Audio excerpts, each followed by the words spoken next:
The mission of the 357th Fighter Generation Squadron is to take care of the aircraft maintenance in every way and aspect that is possible in the United States Air Force.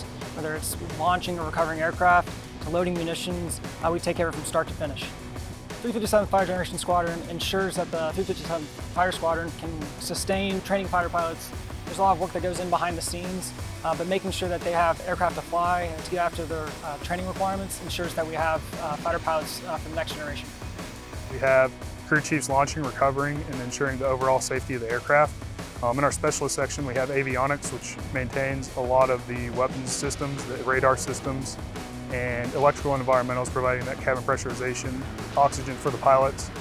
They're also providing accessory systems such as landing gear and fire suppression. And our engine guys are ensuring the TF-34 engine is operating properly. We also have weapons section, which is ensuring the armament and de-armament of aircraft, loading bombs, loading ammo.